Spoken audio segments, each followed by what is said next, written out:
Hello guys, welcome to my YouTube channel Kamala Azmi Vlog. কি খবৰ আপোনালোকৰ নিশ্চয় ভাল আমিও ভালে আছো আপোনালোকৰ আশীৰ্বাদত আজি এটা মাংসৰ ৰেচিপি আপোনালোকৰ মাজলৈ লৈ আহিছো সাবাজি কেনেদৰে আৰু কি পদ্ধতি বনাম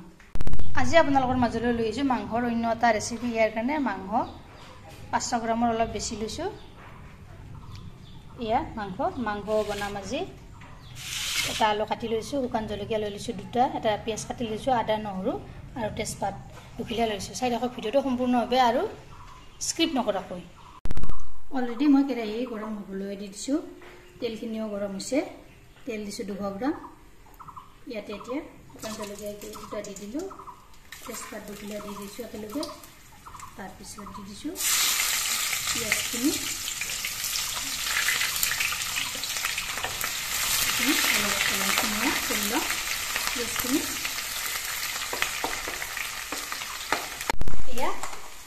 পিয়াজখিনি ৰং চঙা আছে ইয়াতে এতিয়া আদা নহৰু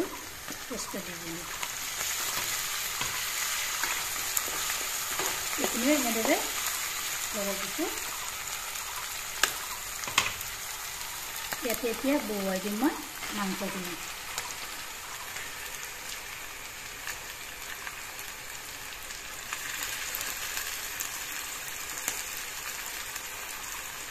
মাংসখিনি দি দিলো তলপৰ কৰি নিজে লগাই দিছো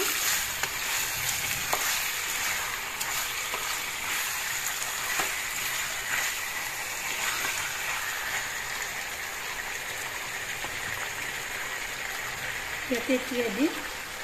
নিমখ দিলো ইয়াত 2 চামুচ হালধি গুড়ি দিছো 1 চামুচ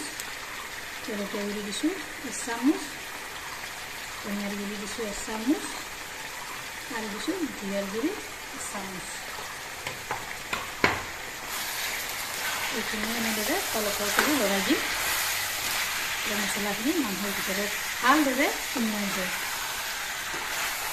খুব সহজ পদ্ধতি বনাব পাৰি এই মাংসটো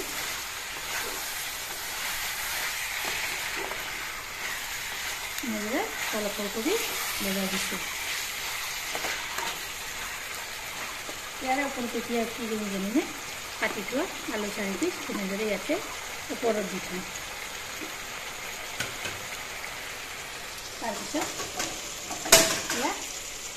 মই ঢাকনিখন এনেদৰে মাৰি থৈ দিলোঁ এয়া কেইমিনিটমান যোৱাৰ পিছত মই ঢাকনিখন গুচাই দিলোঁ দেখিছেনে মাংসৰ পৰা কিমান পানী ওলাইছে তলপৰ কৰি এনেদৰে লৰাই দিছো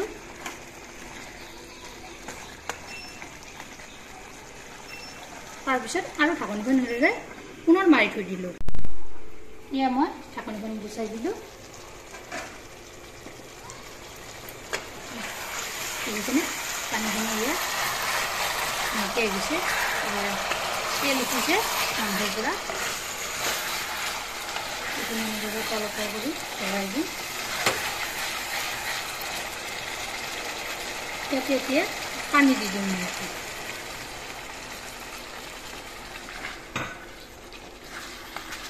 পানীখিনি দি এনেদৰে লৰাই দিছোঁ এই পানীখিনিতে মাংস সিজিব আলু সিজিব